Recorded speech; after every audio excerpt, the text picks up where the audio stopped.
ये कहानी विलासनगर के जिला अस्पताल की है। शहर से दूर एक सुनसान पहाड़ी के नीचे बना हुआ पुराना अस्पताल। अंग्रेजों के जमाने की इमारत, ऊंची छतें, लंबे सुनसान गलियारे और पीली पड़ चुकी दीवारें। रात के समय जब पूरे अस्पताल में सन्नाटा छा जाता था, कभी कभी तीसरी मंजिल के विंग सी से हल्की हल्की कदमों की आवाजें सुनाई देती थीं। अजीब बात यह थी कि उस विंग में तो कोई जाता ही नहीं था। सब वहां जाने से डरते थे क्योंकि वहां कमरा नंबर 303 था, जो पिछले 15 सालों से बंद पड़ा था। लेकिन कुछ साल पहले ऐसा हुआ जिसने पूरे अस्पताल को हिला दिया। एक दिन डॉक्टर राजीव उस बंद कमरे की जांच करने के लिए कमरे के अंदर गए थे, जबकि कमरे के अंदर जाना सख्त मना था। इसलिए जाते समय उन्होंने किसी भी स्टाफ को नहीं बताया। डॉक्टर राजीव जैसे ही कमरे के अंदर कदम रखते हैं, पीछे का दरवाजा अचानक धड़ाम की आवाज के साथ अपने आप बंद हो जाता है। राजीव तुरंत पलटकर दरवाजे की तरफ देखते हैं। अगले ही पल जैसे ही वह धीरे धीरे सामने की तरफ देखते हैं, उनकी रूह कांप उठती है।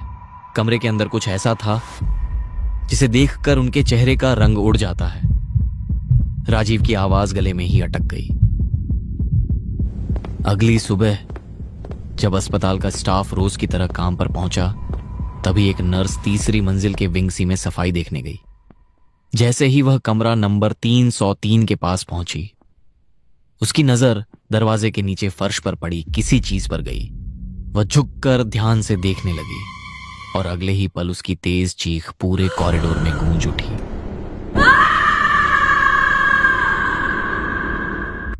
उसकी आवाज सुनकर डॉक्टर और वार्ड बॉय दौड़ते हुए वहां पहुंचे। नर्स कांपते हुए दरवाजे की तरफ इशारा कर रही थी, जिसे देख देख कर सबके होश उड़ गए। दरवाजे के पास फर्श पर सिर्फ डॉक्टर राजीव के दोनों हाथ पड़े थे और उनकी बाकी पूरी बॉडी का कहीं कोई निशान नहीं था। उस घटना के बाद विंग सी को पूरी तरह बंद कर दिया गया। 6 सालों बाद डॉक्टर समीर की जब यहां पोस्टिंग हुई तो उसे विंग सी की देखरेख का जिम्मा मिला। पहले ही दिन जब वह वार्ड का मुआयना कर रहा था, उसकी नजर एक भारी लकड़ी के दरवाजे पर पड़ी। दरवाजा मोटी जंजीरों से जकड़ा हुआ था और उस पर धूल जमी प्लेट पर सिर्फ एक नंबर लिखा था, 303।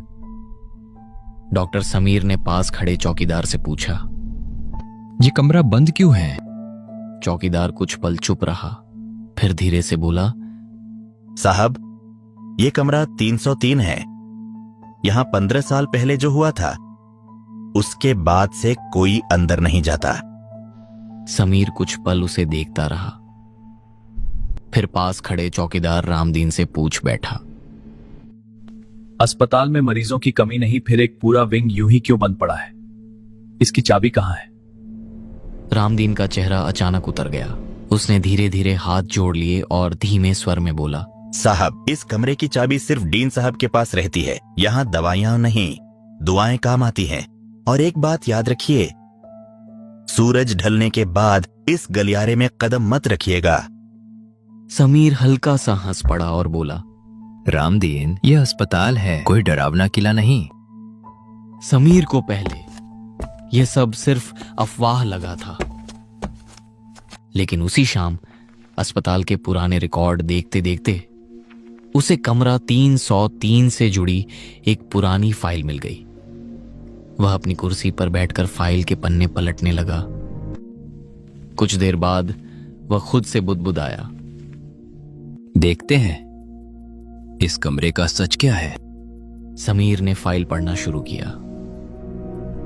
15 साल पहले इसी कमरे में एक ऑपरेशन हुआ था।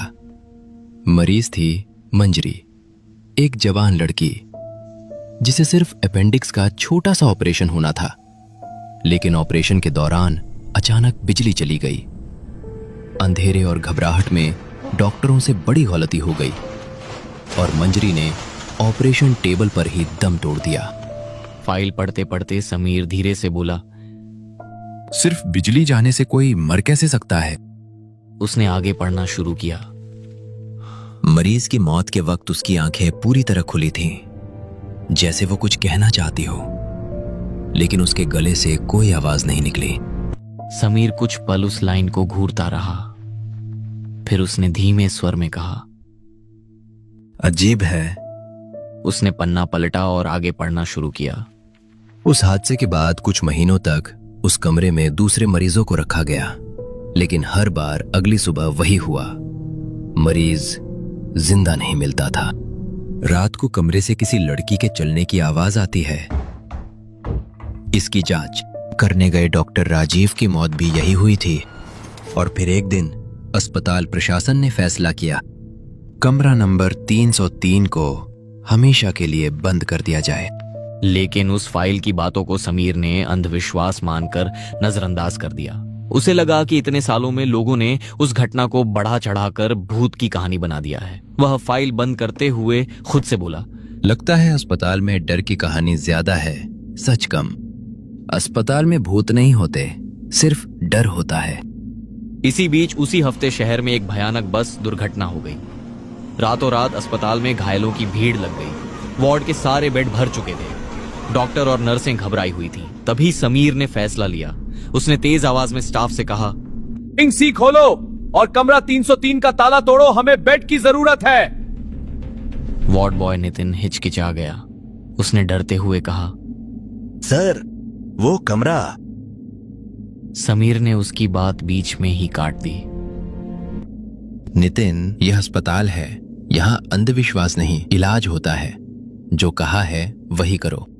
आदेश था, इसलिए नितिन ने कांपते हाथों से, जिस पर गहरे जंग के निशान थे, नितिन सफाई करने लगा। अंदर से बरसों पुरानी सड़ी हुई हवा का तेज झोंका बाहर आया। नितिन नाक ढकते हुए बोला, लगता है सालों से यहाँ कोई आया ही नहीं। कमरे के अंदर सब कुछ धूल से ढका हुआ था। बीचों बीच एक पुराना लोहे का स्ट्रेचर पड़ा था। नितिन सफाई करने लगा, लेकिन कुछ ही पल बाद कमरे के अंदर से उसकी डर से भरी चीख गूंज उठी। समीर तुरंत दौड़कर अंदर गया। नितिन जमीन पर बैठा कांप रहा था। उसने डरते हुए दीवार की तरफ इशारा किया और सर, वो देखिए। दीवार की मोटी धूल के बीच एक साफ हाथ का निशान उभरा हुआ था, जैसे किसी ने अंदर से दीवार को बेतहाशा पीटा हो। नितिन घबराकर बोला, सर, लगता है कोई यहाँ से बाहर निकलने की कोशिश कर रहा था।